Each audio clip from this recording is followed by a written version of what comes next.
Being a ProSe self-represented litigant is not an easy path. It's a path for people who have grit, people who have courage, people who have the stubbornness to be able to see something through to the end. It is not for everybody. We're dealing more and more with an infantilized society. These are big children. They're surrounded by them. I mean, I'm seeing cars go by with little teddy bears in the windows and keychains of big puffy things that are hanging all over the cars, and stickers everywhere, like stickers covering cars, like it's a sticker book. I'm just amazed. So this podcast is not for the morons out there. This is for the people who are willing to do what it takes to open their minds and grow up. Being a self-represented litigant requires being an adult, being directed, having discipline. It is for those who want to do something with their lives. What's important to understand is that the process of going through litigation changes you. You cannot escape being changed if you follow through to the end. Why? It's because you have to learn a new language. Legalese. You have to learn the language of law. Almost every word you think you know has a different meaning, a different context in the legal system. And until you start learning what the actual definitions are, you will not understand. You will not understand. You will not comprehend. You will be misunderstanding. It'll go by you without you grabbing onto it and knowing what's happening. You'll be overwhelmed. So right away, one has to start going through the definitions that matter. Learning basic legal definitions so that you can actually participate meaningfully in the dialogue that happens with the clerk's office, in court with the judge, or in correspondence with the other side. If you don't know what you're talking about, you can agree to things that will be completely contrary to your position or to your interest because of your ignorance. So one has to get up to speed right away on definitions. Having a Black's Law dictionary is really important to look up definitions. And then you can also have a Bouvier's Law Dictionary to cross-reference those definitions, right? And you can have a third legal dictionary book for whatever country you're in, right? Most of the common law is the same between the United States, Canada, England, New Zealand, Australia, right? The Commonwealth still has the common law. We have the vestiges of the old ways. Now, there's certain concepts that are universal and some are very specific. You get into these nuanced technical legal terms in certain jurisdictions that become different from one place to the next, one realm to the next realm. So it's important that you're up to speed on the language, the lingo, the legalese for your specific jurisdiction. And just learning the dictionary definitions does not always help until you understand the context. And what's weird about the legal system is that it's vast. It is complex. It is expensive all the time.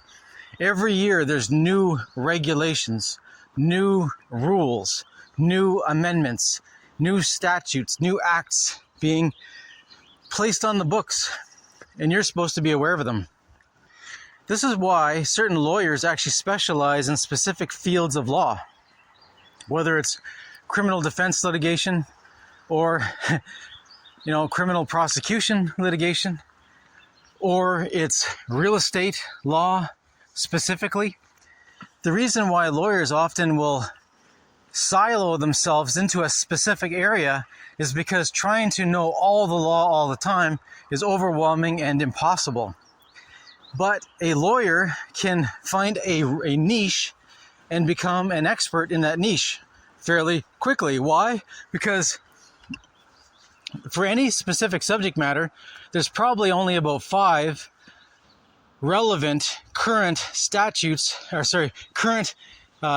jurisprudence, statutes, and case law that actually matter. And you'll have 5 of each. So 5 in the rules that actually matter or relative to the specific thing you're dealing with. 5 in the jurisprudence, which is the philosophy of law dealing with your specific subject matter. And then 5 in the case law that are the most important cases that are current. Because there might be a great case that was awesome 5 years ago, but it's been overturned on appeal by a higher court. It's no longer relevant. So you have to be dealing with current case precedent. And what's amazing is the people who are specialized in a specific area of law, whether it's real estate law or trust or corporate law, these people are familiar with their little niche of the world of law. They get updated on it regularly. They're subscribed to newsletters that are specific for their little area of law. And there's actually magazines for lawyers that are specific to subgenres, whether it's real estate law or criminal defense law or, corporate law.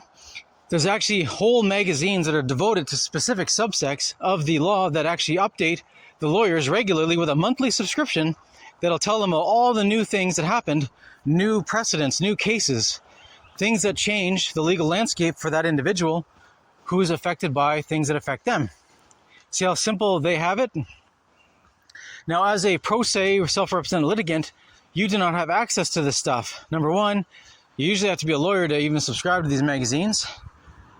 And number two, the law society and the legal system has a vested interest in keeping outsiders out and insiders in. See, you are a tourist in the system. You're not a regular. And you find that out fairly quickly if you go into these arenas, whether it's just trying to file anything with the clerk's office or get information from the public servants who allegedly are there to give you information, and they don't want to give you information, or they give you the wrong information and they don't want to correct themselves. All right, this is the kind of thing, you're going through the labyrinth. You're making a run through the labyrinth. It's not your labyrinth, it's their labyrinth. They're used to the hallways, the twists and turns. They know where the cul-de-sacs are. They know where the oubliettes are. They know where the center is. They know how to get there. You don't.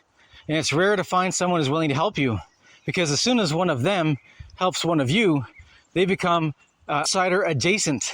And now they're viewed with suspicion. Are they not loyal to the cause? Are they not loyal to their peeps? What's going on here? They're brought under suspicion, and all kinds of weird things can start happening to them, especially if they start acting in certain ways.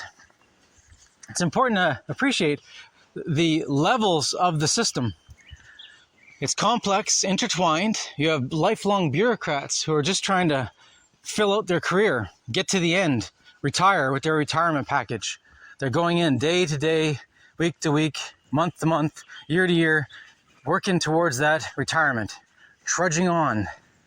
And they don't want anyone upsetting their retirement, which means they don't want anyone upsetting what they're doing today, because that could upset their retirement. So you have people who are vested in maintaining the system, who are not willing to upset the system for anyone who's an outsider, a tourist, who's just passing through. They're not willing to throw their career away for just someone passing through. And you have to deal with these people who are lifelong bureaucrats in the system with delicacy. You have to be polite at all times, thankful at all times, receptive at all times, and on your toes, because sometimes if they like you, if you're charming and you're agreeable, amiable, and they enjoy your interactions, they will start dropping nuggets for you, but they do it in coded language. They cannot tell you directly, because if they tell you directly, you can quote them directly, and they might get into trouble. Therefore, you'll have people who are part of the bureaucracy who will drop you hints. It'll be coded language, referential language. It'll say something that's not obvious, that can never be used against them, but it tells you the solution to your problem. This is what we're dealing with. We're dealing with people who are trying to preserve their position in the system while potentially helping you if the risk is not too high.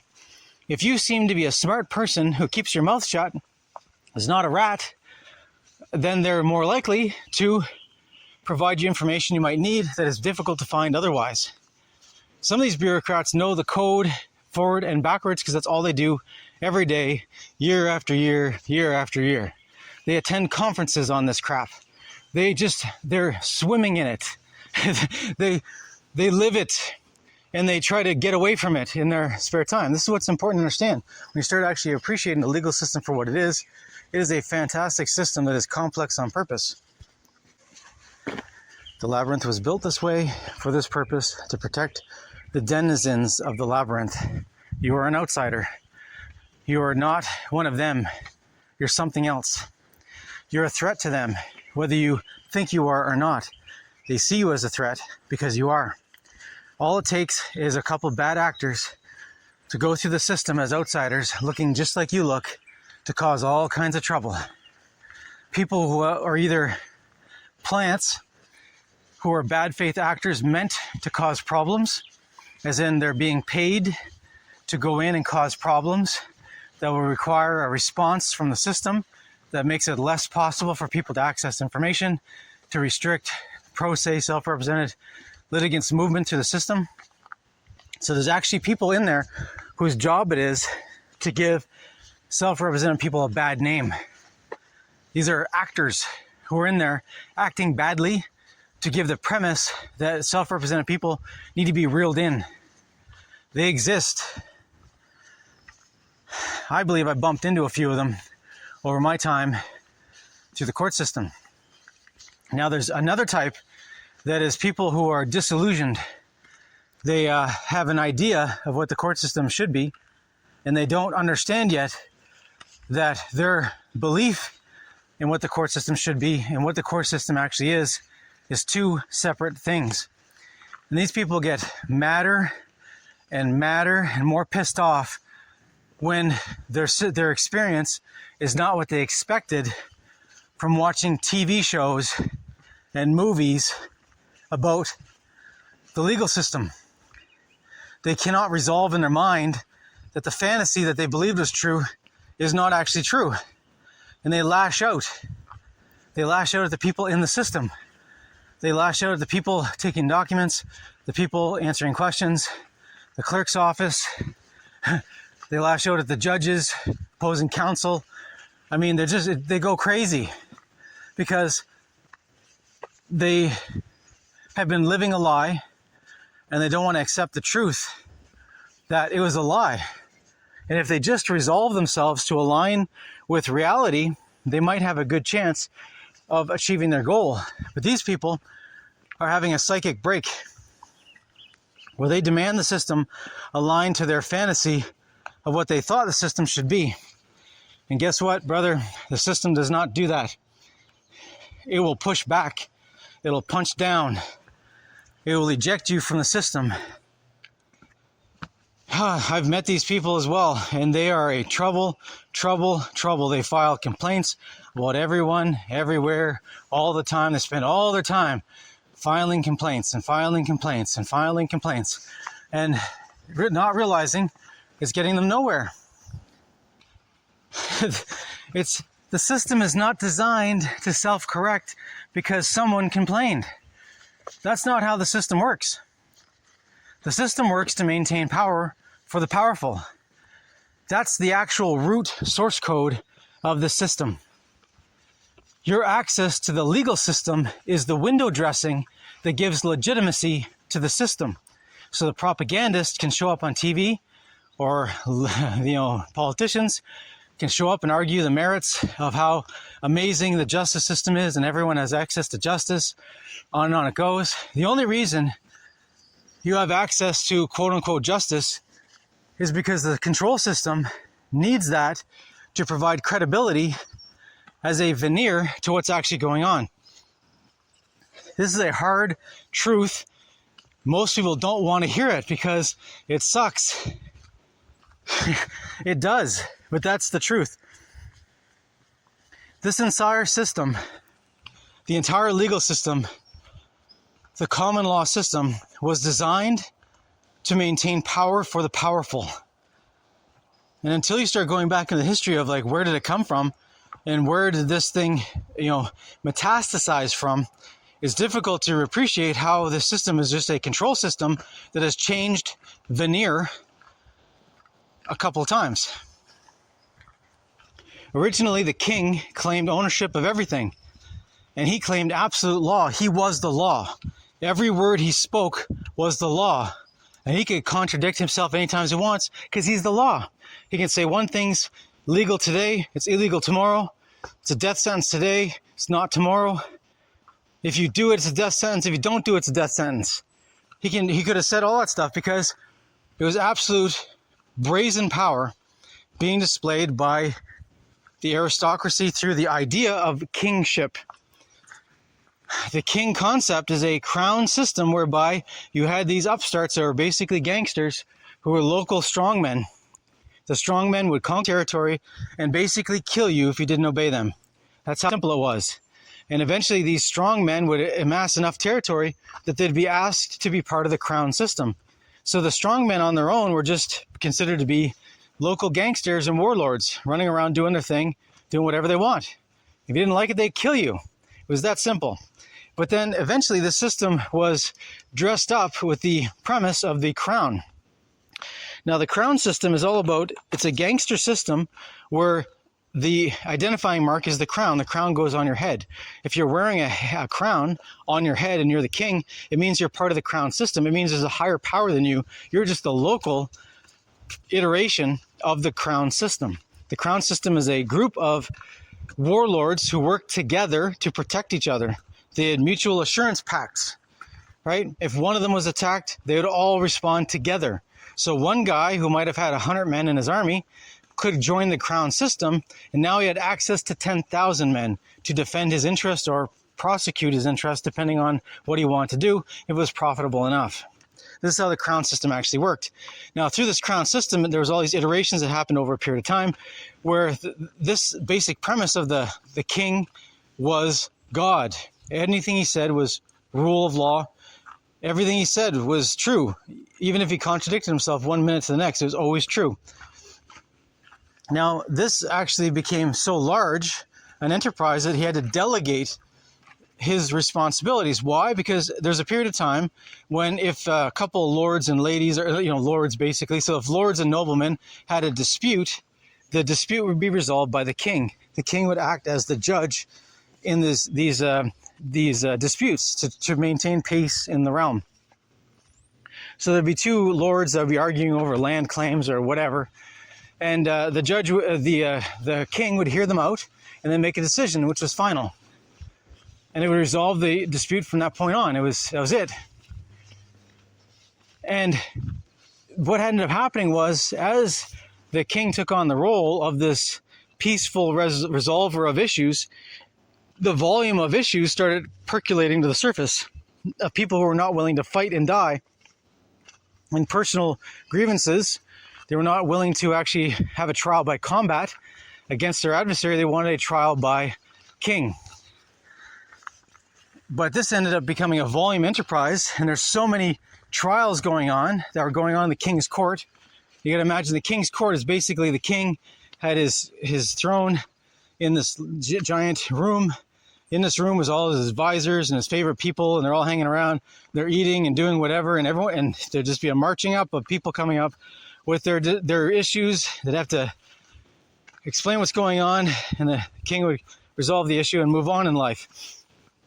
This became so voluminous that there was a backlog, and then the king just didn't want to do it anymore because it was just taking up all his time. It's no fun being king if you have access to anything you want and live like a god when all your time is taken up by hearing petty grievances between noble lords. So he actually delegated this job.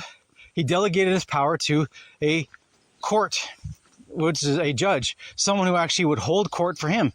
So instead of him holding court, it was a delegate that would do it for him that would resolve these issues. And at first it was like, the trust of this guy, that guy. And eventually it became 10 guys and eventually 100 guys. And the system became more and more complicated. And you have 100 judges running around doing what the king would have done, but the king didn't have enough time for it, didn't want to do it. It's as simple as that.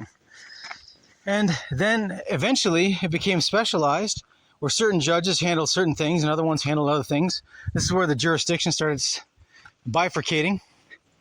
Originally, the judge had absolute jurisdiction on everything, but eventually it started being bifurcated down to all these different courts. Court of Chancery and Court of Common Pleas and Court of this, Court of that.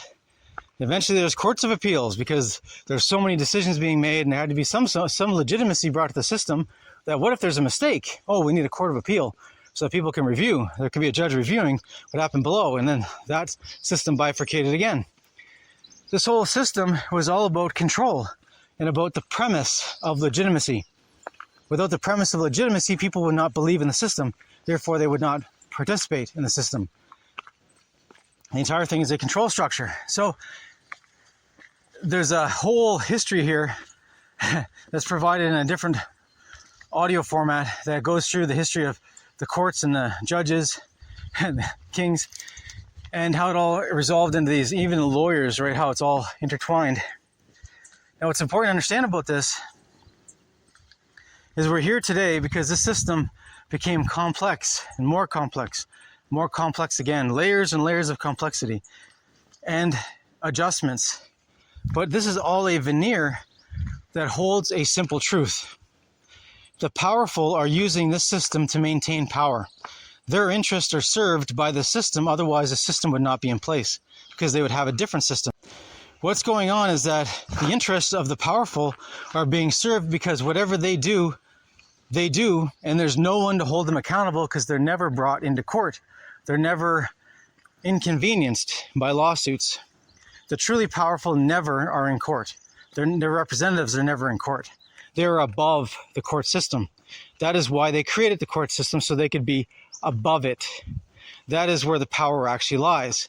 Below that power is everyone else. It's the 99%. The 99% is the rest of the layers of power within the society you're in. Layers of gangster organizations and semi-legal organizations and secret societies intertwined into this complexity that's impossible to untangle. And that's the point of it. The thing is that the court system is there to give the appearance that anyone has a fair shake of going through the system and resolving their issues peacefully. Because without the court system, the next thing that would be the conclusion is you have to resolve your issues by violence. If someone is causing a problem, you eliminate the problem. That is how things work whenever there's a non-court system in place, right? The peaceful court system is allowing for peaceful resolution of differences. That's the promise. And many people will go for it because they'd rather not resolve their issues through violence. Generally, people are peaceful. And if they can find a resolution that's peaceful, they'll go for it. Sometimes there is no resolution that's peaceful. But this is the system we have. And the premise is, unless you use the peaceful system, then you're a problem that probably needs to be eliminated. So it's a good idea to be going along with the peaceful system. Why? Because that is the option you're given for you to be a good slave. If you're not a good slave, then you're an uppity slave, and uppity slaves get disappeared. So this is how simple it is. What's amazing to understand is this system of law and legality is complex and amazingly simple. They give the premise of legitimacy so that the system appears to be legitimate, so people have faith in it, so the system has power, has control, and is able to rule over people without much pushback. The point of the legitimacy is to reduce the friction or pushback from the common people. When most people are going along with the system and believe it, then the system moves along smoothly with little friction. It's only when people stop believing in the system that friction starts happening, and friction start fires. Fires start revolutions, the system can break down, and the people in control don't want that because it's very expensive and time consuming for them to put a new system in place that is as epigenetically imprinted as this system. This system has been going along for 1,000 years, and most people in the West just believe this is the way it is and there's no other option. They have no idea there's another option. They have no idea that this has not been always the way it's been. They have no idea how the system even works, other than they have faith that the system is there for them if they ever need it, and someday they may need it, and they look forward to eventually finding justice in the system. They have no idea what's actually going on. They believe the fantasy, the propaganda, the sales pitch that the powerful sell out into the public.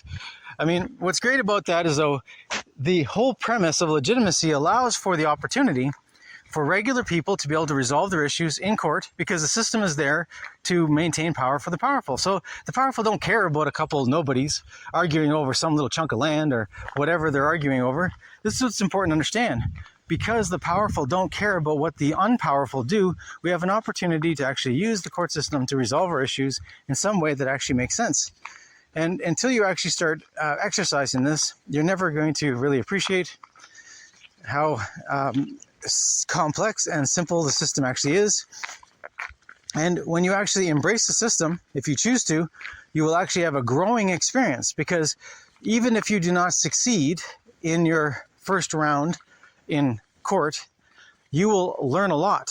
Your diction will improve. Your word usage will improve. You'll actually be able to follow along better when you're listening to interviews of people who are legal people. You'll actually hear what they're saying and know the meaning of the words they're saying, not just the belief in the meaning of what they're saying. You'll actually hear it better. You'll hear it clearer. You'll actually know what they're saying. And it's really fascinating to actually have this, no longer need an interpreter to actually hear legal speak, because you'll know exactly what they're saying. And the same thing is when I'm hearing judges being interviewed or lawyers being interviewed.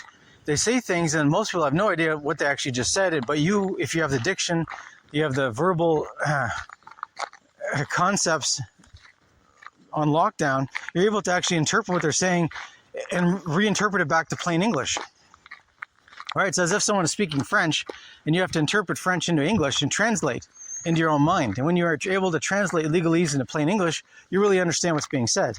You can see the deception being done, because often these lawyers will say stuff on television or in interviews that is actually telling you the truth of how they're deceiving people, they're manipulating people, there's this thing going on, and most people have no idea. But if you have the ears to hear and the comprehension of the language, you can actually pick up what's actually being said, and you hear the coded language. It's right there in plain sight, plain speak. It's just that you don't have the interpretation of the legal lens to be able to properly interpret it and to translate it. It's really fascinating when your worldview changes in that way. So as you're learning to be a self-represented litigant, your mental abilities are expanding. Your knowledge base is expanding. Your vision is expanding. You are expanding. You're becoming a full-on adult. One has to learn the concepts of logic, reason, and rhetoric to be able to realize what their problem actually is, then interpret that into the legal lens of how to resolve the issue, and then create a strategy to resolve your issue in a way that the court actually can. A lot of self-represented litigants actually run into court believing the nonsense, the verbiage, the slang that was used on television, and they don't realize it's not actually real. That was just a made-for-TV drama. It's not actually real. These are not actually real legal theories. They're not actually real legal. There's not actually real cases that are cited as a citation for, this and that. And until you start getting into it and actually are able to falsify this stuff for yourself, as in looking up case precedents, making sure it's real from legitimate sources that you're able to quote, you start getting right in your mind. You start getting strong in your foundation of realizing what's real and what's not. And it's important because until you start doing this and going through this process of growth, which is not easy, it takes a lot of determination, it takes a lot of time and energy, and depending on your propensities, it'll either happen faster or slower. Not everyone has the mind for this. Everyone can have the mind for this. It just depends on whether they're able to go through the learning curve to start making it happen. Creating the pathways in your mind to be thinking like a lawyer is not easy. But it can happen for anybody if you have and it happens faster if you have the propensity for it, slower if you don't. But anyone can get there. It just depends on the speed and your willingness to commit. Someone putting in 1 hour a week, for a year is not going to get as far ahead as someone willing to put in 5 hours a day every day for a year. Do you see the difference? One person is going to accelerate. It's going to seem like they're flying forward on warp speed, and the other person is just dragging along. Why? Because one person committed to actually doing this thing full time as a self-made, self-directed student of life. The other person is just doing a token effort and wondering why they're not getting anywhere. It's pretty amazing. So the path of the self-represented litigant is the ultimate path to becoming an adult, because boy, the world really opens up for you. Your ears perk up when you hear people speaking legal speak. I can actually look at an article in the newspaper that's talking about legal stuff, legal decisions or legal this and that, and they're interviewing a lawyer, and the lawyer is going to say things or quote a judge or whatever. And I'm really appreciating the profundity of some of the statements there, because there are some whoppers in there sometimes. And most people have no idea because they don't know the language. They're just reading it over and they think it means one thing when it means something completely different.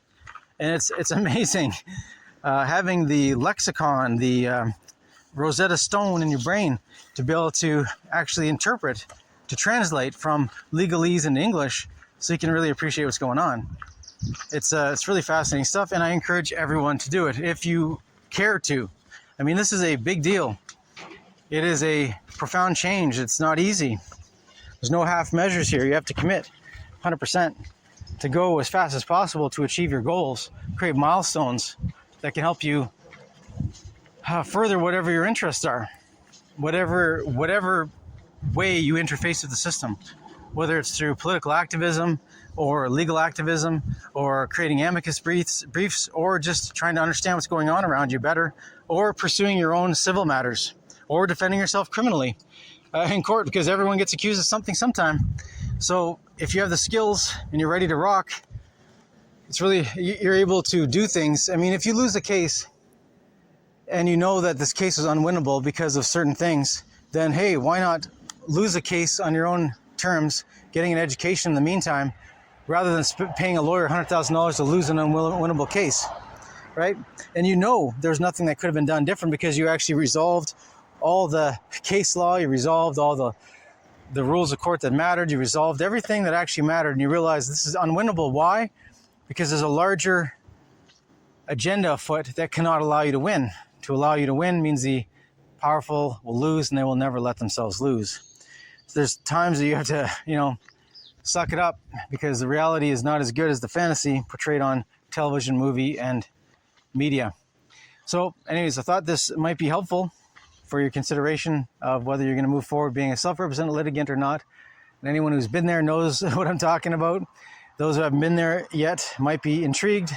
And either way, hopefully you benefit from this talk.